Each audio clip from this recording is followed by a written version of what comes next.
Welcome to the meeting room at Global TV Talk Show, a broadcast service of globalbusinessnews.net.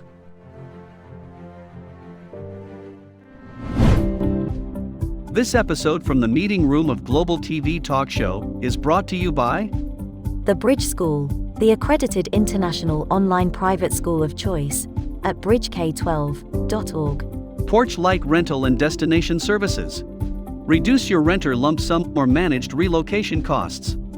Visit them at porchlightrental.com. And by airs.com. With our full range of services, we can help design and manage your international relocation. Find us at airs.com. Primestone Partners, featuring corporate, government, and developer housing solutions, as well as senior-level advisory services. Find them at primestonepartners.com. And by International Auto Source. We are the vehicle experts for expats, featuring all major brands of automobiles with flexible solutions and financing. On the web at intlauto.com. Become a global player in your field. Cross Culture to Go provides virtual support for your global business and career success. We can help you thrive in 140 plus countries and markets. On the web at crossculturetogo.com. Hi, this is Ed Cohen in San Diego, California. It's a little after 8 a.m. here in Cappuccino, California. And cheers.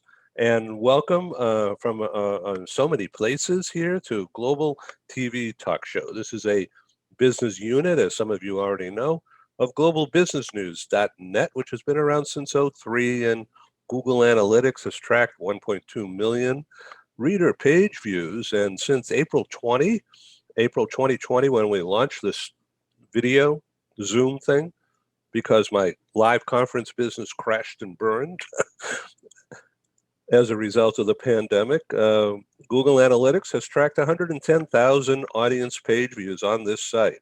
And a lot of it has to do with cool people like you guys here who have something to say. And otherwise, we would never be able to do this so efficiently and inexpensively. And so my job as a broadcaster and producer here is to not only promote the darn thing going forward, but to produce a really good conversation today that's lively and honest and authentic, and share something of each other that we would do if we were in a pub or over a glass of wine in a cafe. So let's go to Italy. And congratulations on the football championship, Marco. I know you were cheering it on, as I was watching it here in California. So tell us a little bit about your practice and yourself, just 30 seconds. And then later we'll get into, everybody can talk about Paradigm. But first, let's do our personal. Marco.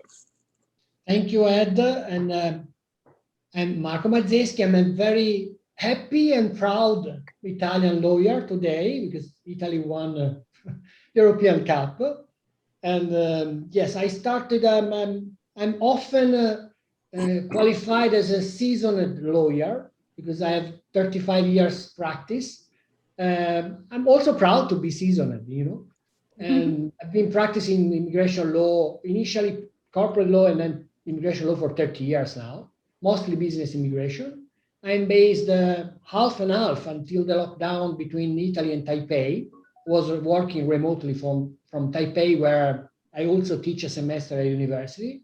And I have a team about of 30 people now doing Italian business immigration, citizenship, and some little corporate. Great, thank you. Fiona Mougenot, thank you. From Paris, please do a bit of an introduction of yourself. Sure, thanks, Ed. So I'm Fiona Mougenot. I'm also a seasoned consultant, perhaps a junior seasoned consultant, because I've only got 20 years experience compared to Marco. And I'm in the immigration field. We have offices in Paris and in China and in India, a small team of about 25 people. Wow, that's really cool. So you use Zoom all the time. It's no big deal. All the time. Teams, Zoom, distance working, we've been doing it for years. Yeah. Yeah, great. But we still like to travel. That's what we miss most. Yeah, we're going to get into it. Yeah. And the conferences. Yeah. And all the way from Cape Town. Hello, Lynn. Hello, everybody. So my name is Lynn McKenzie. I'm the managing law advisor and founder of the AHA Law Group, which is abbreviated to mean the act of helping another.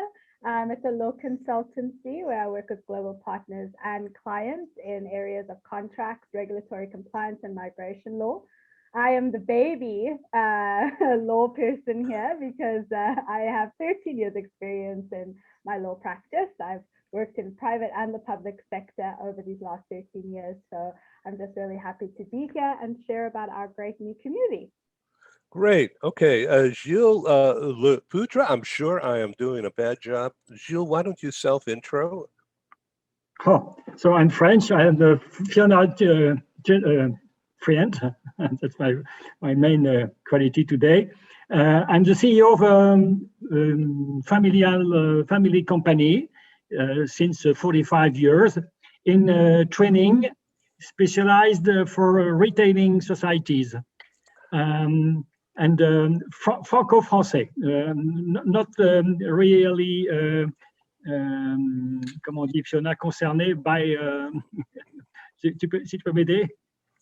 Your microphone is... I'm on mute, as usual. So yes, Gilles is in retail training, but not very international, mainly French business. Meaning inbound to France or within France? Within France, but with some companies I know, I don't know if the present, but I go into the past with companies like Citroën, people like that. Yeah, that's great. Okay. Thank you for your help, Fiona.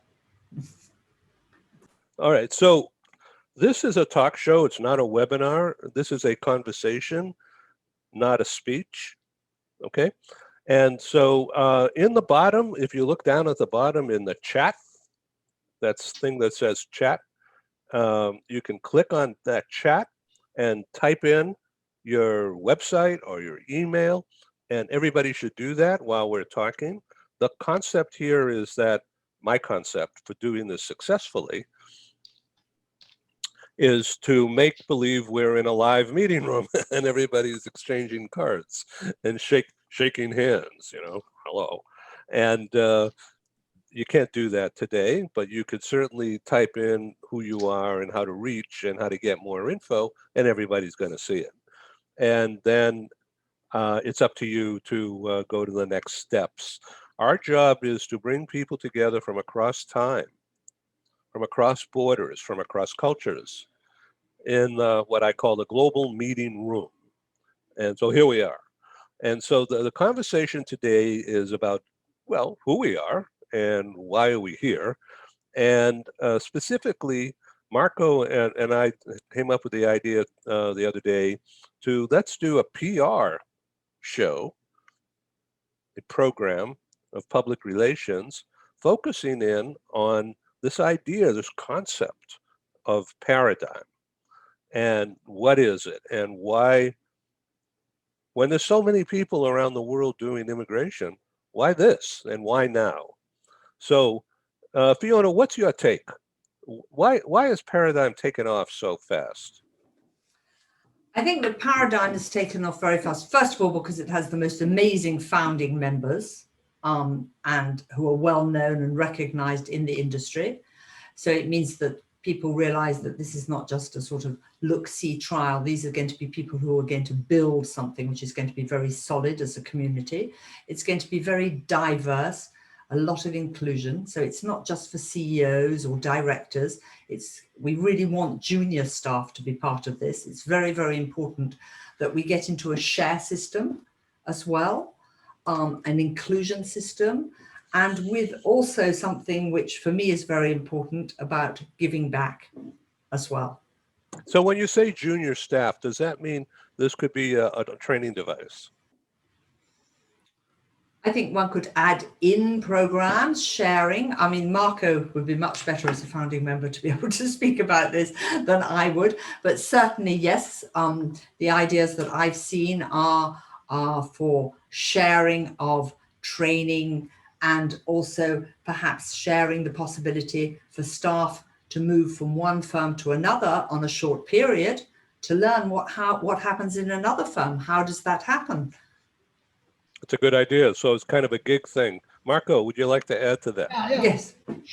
Training in a different way, right? Because, I think at least myself, I'm often bored when I follow webinars, So I don't want to teach in a webinar. So my idea is to try and be inclusive. It means that to give opportunities to junior people, a kind of mentoring, share ideas in a different way, be more flexible, more easy in sharing ideas. We are starting to use this platform as Discord. And the idea is to get a direct access to the exchange information, not going through different layers of approvals. Once you meet the criteria of our ethical conduct, we want anyone, despite the seniority or the fact that you have joined the community 1 month before, you don't have to wait 5 years, to be included in any blog discussions and clubs for discussing a book or new ideas. So that's the original idea of starting the community. Because why a new community where there are not so many other associations? The second point, we don't want to focus on lawyers or specific practitioners. You don't have any, especially in the global migration in our world. There are many people who are very, very good without being lawyers. They've been working 20 years. So our target is not competing with association or other associations, which are doing a different job. Thank you very much. Lynn, you're a practicing attorney, and why are you joining ParadiGM? Well, both Fiona and Marco have touched on a lot of the important points of ParadiGM and what it stands for. But for me, I think the main reason is building genuine relationships. I think a lot of other associations are really fixated and business focused. And I think genuine and meaningful connections are just paramount, not only in our business, but to think beyond our businesses. So the giving back aspect, I think, is so important, and we'll all be able to, utilize our resources to be able to give back to important causes. And I also think it's such a great opportunity for, like Marco said, the inclusivity and diversity of having younger professionals coming and enjoying the organization, learning and developing. I mean, not even young professionals, people like myself. I mean, I still feel like the baby, and I have so much more to learn and develop. And having practitioners and experienced people within this industry, like Fiona, like Marco, that I can go to and ask for advice or to read my article or whatever the case may be, I think and the accessibility to them too. I mean, that they're willing to give their time, and I think all of us are able to give our time to the cause as a whole. Thank you. So, Gilles, what do you think of all this? Is this relevant to your business practice?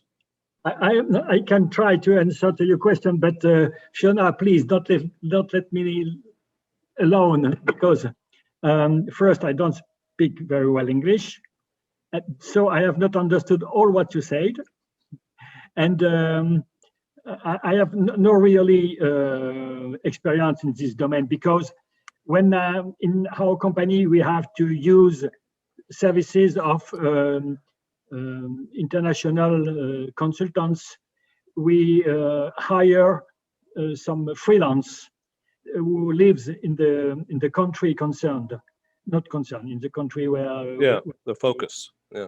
To what I think I think the main reason why I wanted Gilles to be here, because I think it's very important. I hope that Marco and Lynn don't mind this. I think it's very important that we open up our community to people who could be interested, not in global mobility. Gilles doesn't work in global mobility, but in the idea of a community that's going to try to do something which is a little bit different.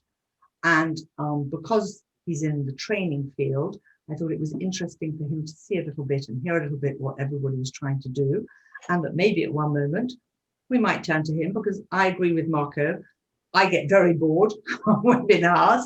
And yes, we want to have a different way of sharing best practices, mentoring, sharing ideas, learning from the younger generation, because Discord, I mean, Marco, I don't think you were on Discord before ParadiGM. So yes, that's why Gilles just here to listen. I think it's really fascinating. So my role as a public relations guy for 40 years, this is just another vehicle for doing what I've always done, is that is selling something or bringing people together. So this to me is a perfect communications tool, and of course a learning tool. And that's what excites me about it. Just a little bit, if I may.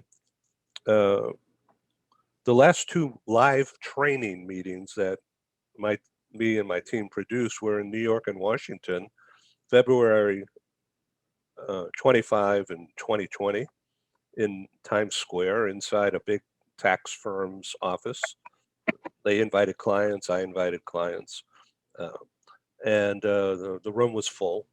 And then 2 days later down in Washington, D.C., along Embassy Row, where we had government people and embassy people and several providers, some lawyers for sure. And we were in the former presidential home of President Woodrow Wilson, who was from 1919, 1920. Coincidentally, that's when that first flu pandemic was. Anyway, it's a beautiful home, it's a mansion, and that's where our meeting was. It's quite elegant. And after that, we flew back to California, 6-hour flight, and on the plane was the pilot and the flight attendants and me. Nobody else was on that plane, and so we knew something weird was happening. And sure enough, 2 days later, everything shut down. And so then we decided, me and my tech partner, okay, how do you do Zoom? What do you do and how do you do it? And so we started up from nothing, from scratch. And so Google Analytics, which measures everything, has tracked a little over 110,000 audience page views, which means people are on this page right now, and they may stay on it or they may jump off, but they're on the page. So that counts as one page view. So we've had 110,000. That's good. It's up to us to keep them on staying, you know? Yeah, well, with all this diversity and interesting talk, I think it's cool. So about a year ago, I had Ben Sukia on our show, and ParadiGM didn't exist, of course, that I knew of anyway, and he never talked about it, but he talked about the idea of doing more together across borders around the idea of sustainability and fancy talk for protecting Mother Nature, I guess, and eating healthy foods and building up our own immune systems.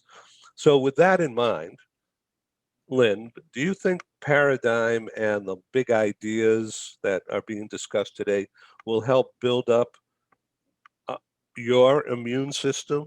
Meaning you'll get stronger because you have all these networking and learning capabilities that are different from 6 months ago. Yes, absolutely. I absolutely think it will sustain me. I think the fact that we're so interactive is prime. I've been a part of associations for a long time, since the beginning of my career. And all you do is you pay your dues, and then you don't see each other, talk to each other ever again. And then you just get those annual fees coming off every so often, and a newsletter every once in a while. And you may see someone in person at a conference.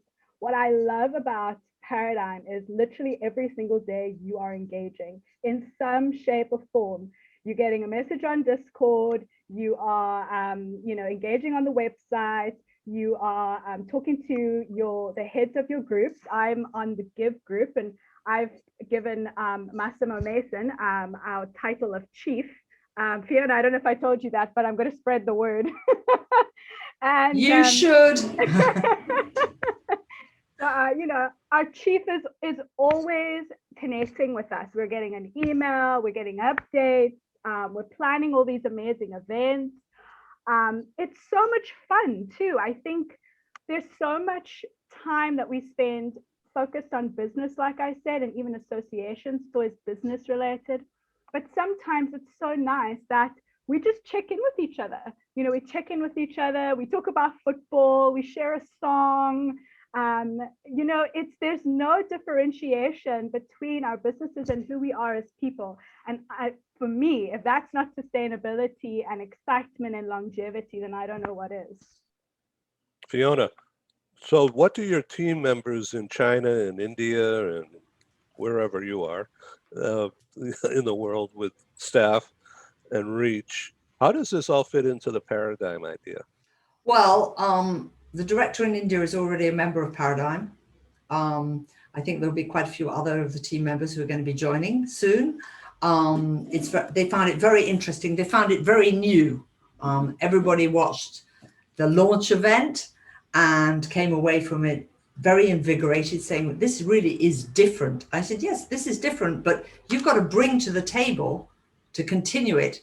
It can't be a group of 20 people who's trying to run along a marathon. It's got to be everybody who comes together. It's a community, and bringing in new thoughts, new ideas, having fun, as Lynn says. Yeah. We interrupt this broadcast to bring you a timely announcement. Hi, I'm Sergei Gorbatov. I'm Angela Lane. Together we're researchers, writers and practitioners in the field of human resources. And we've also been multi-country, multi-assignment career expats. We owe our professional development and growth to a very large extent to the international assignment opportunities that we have had. But in a world where distributed work may become the norm, we also want to understand what will happen to the nature, duration, and purpose of international assignments. Together with our colleague, Julian Dalzell from the University of South Carolina, we're undertaking a study on the future of expatriation. And we'd value your contribution. You can participate in this important study by completing a simple 10-minute questionnaire. Access the questionnaire by typing in your browser tinyurl.com/expert study. That's tinyurl.com/expert study. You can also find the link here on Ed's website next to this video. Thank you for joining us in this study. In return for your contribution, we'll provide you with a copy of our research. And of course, you'll be invited to an exclusive webinar hosted by Ed, where we will share our findings right here on Global Business News. And so please go to tinyurl.com/expat study. Take the survey so that we can better understand the future of expatriation.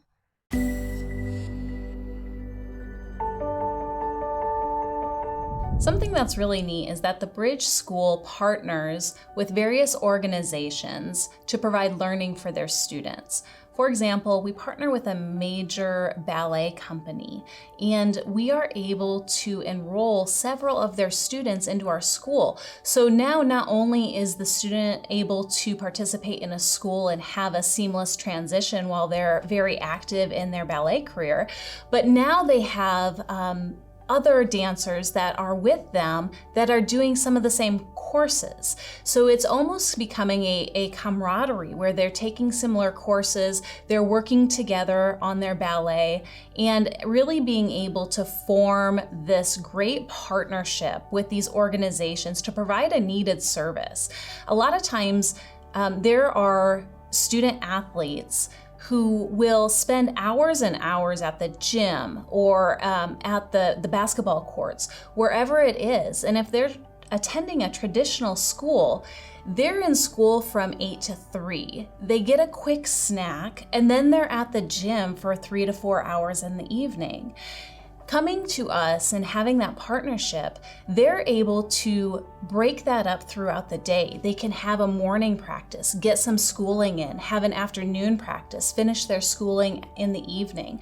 So there's that flexibility. And additionally, if there are tournaments or performances, it's fantastic because if there's a week where they have shows straight through, they can take that week off of learning and then pick back up when they're done. So it offers this great flexibility. And for the program owners of these sports leagues, it is a win-win situation for them because they see this need. They see this need that their students need to make sure that they are obtaining the grades necessary to be successful adults in our country and in other countries.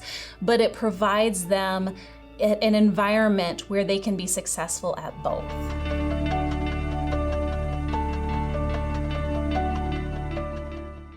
So is it required, Fiona, from your view, is it required to share secrets about, operational stuff? Or I had this client and they had these questions and these concerns and this is how I handled it. Would you open things up to that extent?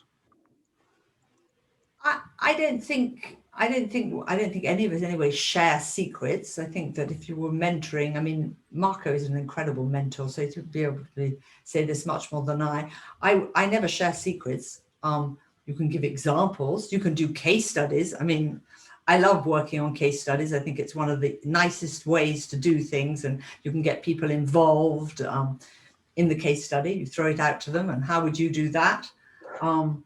Yeah. So that's because it's authentic and real. Yeah, Marco. No, I don't think there are many secrets, that you can keep. I mean, anything that you now is becoming more or less public, because you can have something that you want to keep it confidential. You have a new prospective client is writing you send them an email, and then the information that are presumably to be kept confidential are shared on the internet. So I think the secret is not to rely on what you have, because it can be obsolete in a few weeks, but to always think of something new. Yes. If you look at all material that you find on the internet, it's just cut and paste and copy of other materials. So I write many articles, but I don't mind if people take something from my article, because then the next week I will do a new one. So that's the secret. So for instance, I got permission. Yeah. So yeah, that's cool. Information about what's going on in France or in India or in China, that's breaking news. In other words, just yesterday, this thing happened. Yeah. I would think that would be of high interest to the ParadiGM community.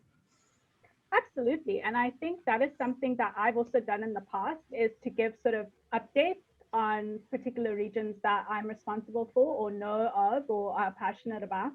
I think we do have that platform in place where we're able to share that type of information so that everyone stays abreast on what's going on currently, particularly within the industry, and also just sharing and understanding how people can adjust to some of these challenges that we're undergoing right now, and what other people are doing to make some pivoting ideas in our own businesses. So yes, absolutely. I think even more important, we receive updates from different sources now regularly, very easy. So ParadiGM or other communities, what's important that if I need something from South Africa or France, I can send a message to Fiona on Discord or WhatsApp. I mean, there's a bond amongst the members, and then you know that, okay, I receive an update, but I want to have some insights. And the key is, how can I get the insights from whatever I read? I just call Fiona and I get the insights. Perfect. I can actually give an example on that. I had a family coming from the Middle East, very complicated.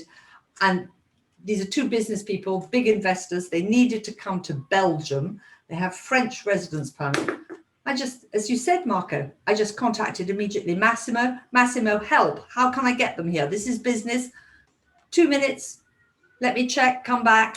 end of it. It's, you know, it's not getting into anything formal. It's finding quick solutions, but it's not, you know, Paradigm isn't just that. It's a lot more. And I think it's the other side of it, and that people are thinking about something which is going to be different, which is very, very important and very challenging. We have to challenge each other, the way we work. How are we trying to do immigration now? It should be a little bit different, probably. Yeah. So I am not an attorney, and I have nothing to do with immigration other than have many clients involved in that, from big and small law firms and practices. And so that's my knowledge base. So I'm learning a lot from all this. All of this that has been discussed in the last few minutes is really interesting. And so in the US, by the way, do you have US members? Yeah, we do. Good, because the laws are changing here, and they're about to change again. The Biden administration is pushing for massive change, and everybody wants some kind of change, not the same kind of change, though. So there's a lot of interesting things that'll be developing into the fall and winter. Not so much now during the summer. I think people don't want to get involved in anything during the summer, but in the fall, I think it's really going to take off. There'll be a lot of interesting things happening on our southern border, Mexico in particular. It's not porous, but and I wouldn't call it easy to get across, but it's just not being enforced the same way from a heavy-handed military view.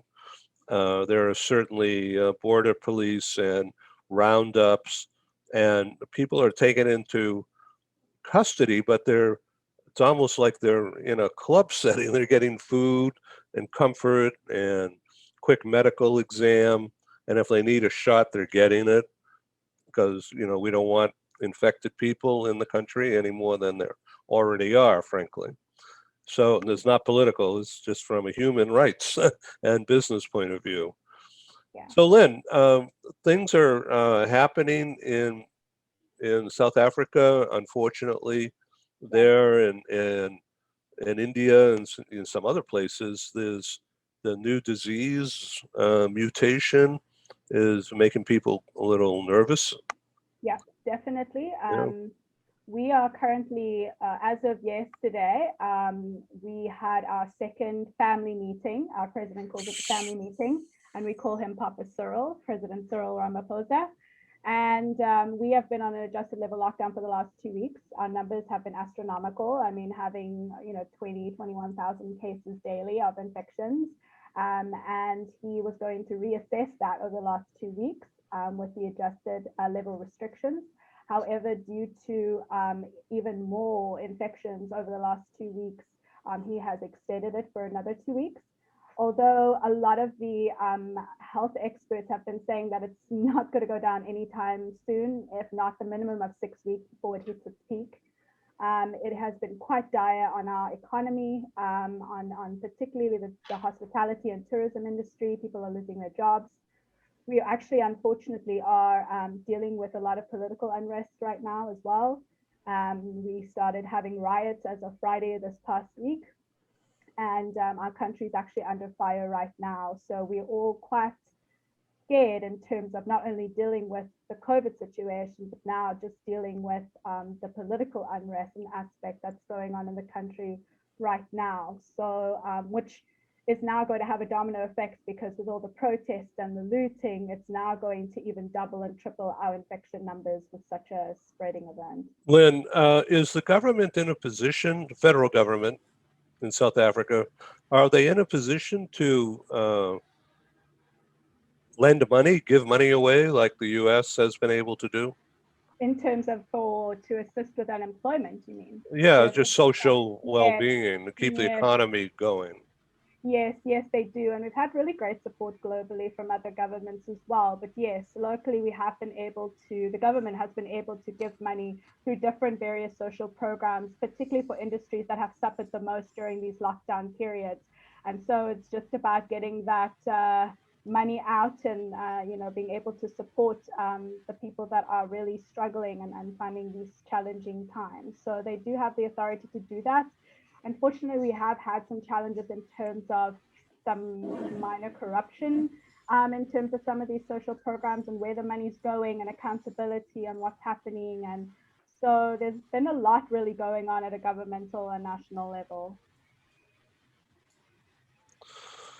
Interesting. Sorry to hear about the political situation and unrest. So Fiona, what's happening in Paris? Paris, I think it's a little bit like most of Europe. We're looking at it, just hoping that everybody's going to get vaccinated as quickly as possible. I think that the vaccination is the key for me, I would say.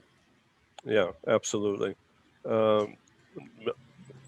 Me and Joanne got vaccinated with a Moderna 2 shots last February. And as a matter of fact, just last evening, there was a concert in the park in the town where we are. And that's because so many people have been vaccinated, the rate of disease is near zero. And so the city opened up and they have a rock and roll band. Everybody was up dancing. They were shut down for more than a year and they just opened up. This is the second weekend. And so the doctor who gave Joanne and I our shots sat with us and we toasted good health and wine. And so, 3-4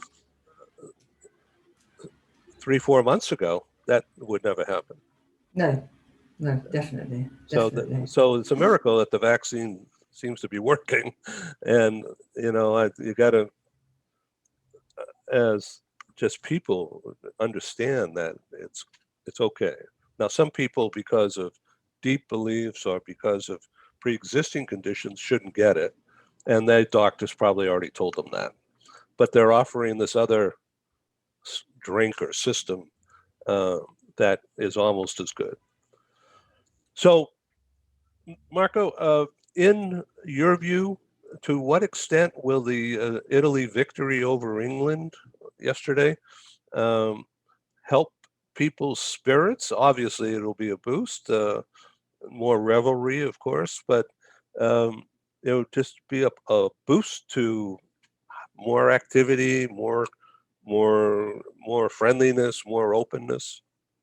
Yeah, definitely for the morale. This morning I was listening to the radio that after Italy won the World Cup in 2016, they estimated that it also improved the growth of our GDP about 1%. So it wouldn't be bad, Definitely, I think like most countries, you see that after 1.5 years of lockdown, if you look at the crazy things that people did last night for celebrating, because after the government announced keep quiet, don't exaggerate, you still wear the mask, and then you see these videos of people, big gatherings in Rome and in Milan, anywhere. I mean, people were so wanted to go out, and celebrate. Government this morning is saying that we will pay these in a couple of weeks with the growth rate of infections, but again, more or less 50% of the Italian population has been vaccinated. Good. So what would happen is that we will have infection, and most likely there will be, compared to the past, a much lower number of people hospitalized. Yeah, that's great. So let's talk about the growth projections for ParadiGM. This means more members, right? Yeah, we don't know exactly how big the community. We don't have target or a budget, to reach a certain number. Our budget is very.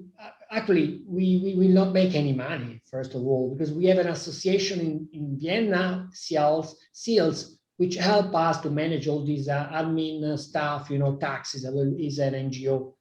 And basically the arrangement is once all the cost, the admin costs are covered, it will be up to the member to decide how to use all any funds or which is left, So each group, we have diversity group, we have a sustainability group, will be allocated some money, and then we'll decide how to use it, So Fiona, what is the website that you would invite people to go to see? It's the ParadiGM website. Lynn, perhaps you can type it in. I'm not very good about this. You have it. It's actually, I'm going to say that while Marco's saying there's no budget, there's no this, if you look at the website that has been built and everything that has gone into this in such a short period of time, it's absolutely amazing. I mean, it's beautiful. It's incredible, and it has its pillars. It has the 3 groups: grow, give, and gather, and everybody can join whichever group suits them. You don't have to stay in one group. You can move from one to another. Get a feeling about what's going on. Get into the Discord section as well. Say what music you like to listen to, what films you go, what you like to eat. So yes, I think it's absolutely amazing. I think it's going to, my opinion is that it's going to grow very fast, but I like the idea, as Marco says, is that there's no pressure there. We're not trying to prove something to anybody.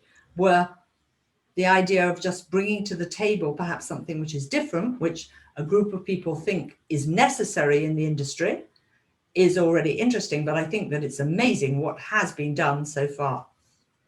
And one of the things that I use very badly, I was with my son at the beginning, because everything started last year with Ben. I told him I want to use something different. I didn't know what, because I'm not a techie.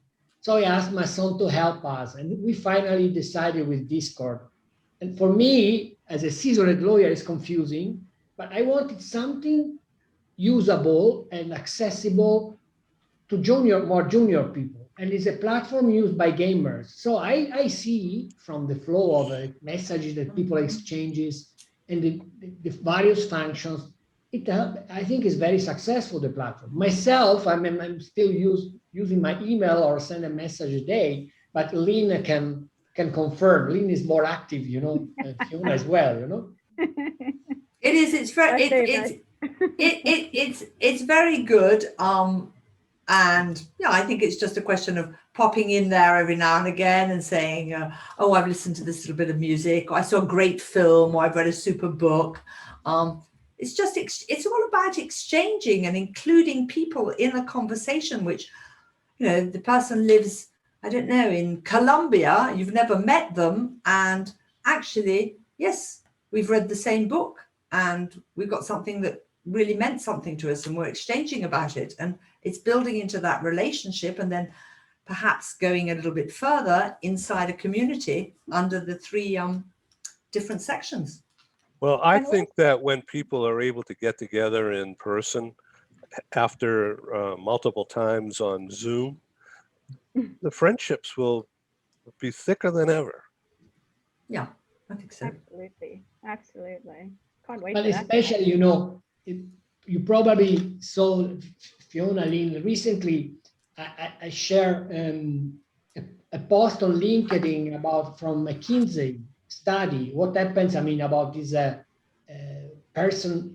personal meetings, what will happen to business meetings after the COVID, And even we know that it will be 1 year, 2 years, we will recover, we'll go back to a kind of normality. Normality will be not the same. But once after you have realized that you can avoid traveling so much like we did before, the personal conference will be still on, but will be different, will be less, because people will think, okay, why should I attend 5 conferences a year with a huge cost when I can do once and still keep on having meetings, conference, gatherings, business, without attending conferences. So there will be I think, a huge impact on this mobility philosophy that we had before the COVID. I was commuting back and forth from Taipei, kind of bi-monthly basis. I was used to go to the airport to take a flight and go to Taipei or anyone. Of us. It was cheap, it was easy. It will be different now with the quarantine, with the travel restriction. You have to be vaccinated. You will need to show a passport that must be recognized by the other country. Because in Europe now they are starting to talk about the green passport. But what about going to a country? How to validate the fact that you have been vaccinated? They will not look at your piece of paper and say, "What is this?" We go to legalization, apostille, recognition. It will be a huge impact. But I think it's going to give maybe an opportunity. I'm going back to my junior staff or not so seasoned people.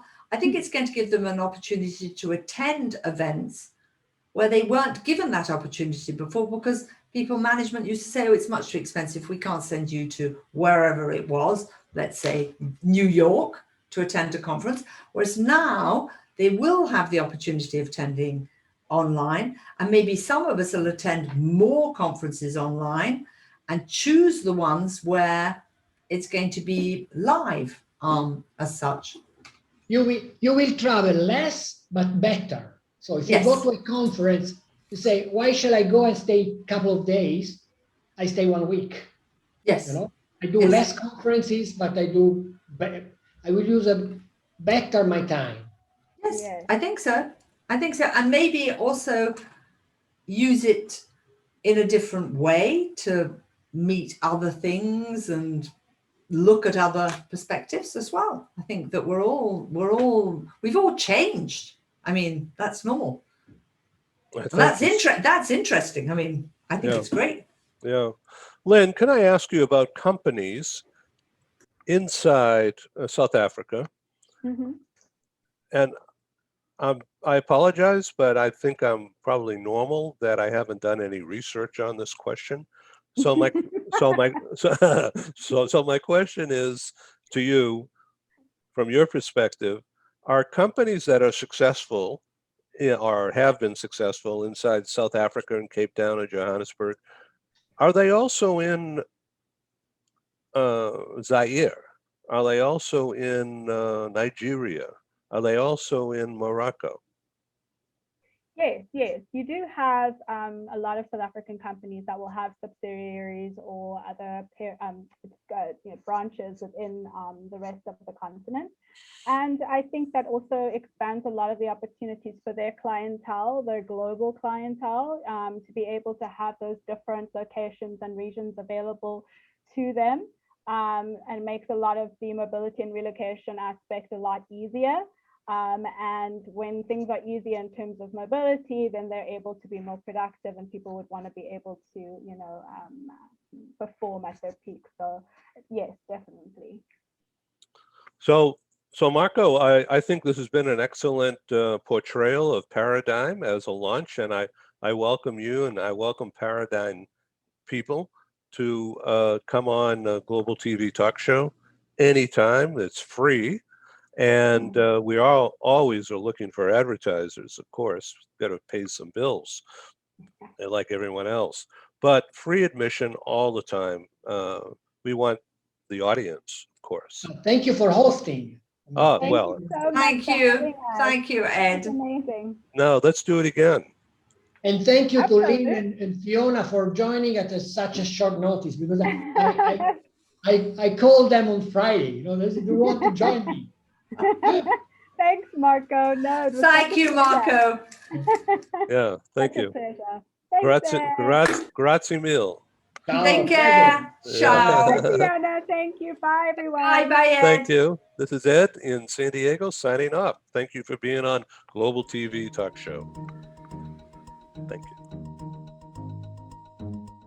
Thank you for joining us in the meeting room at Global TV Talk Show.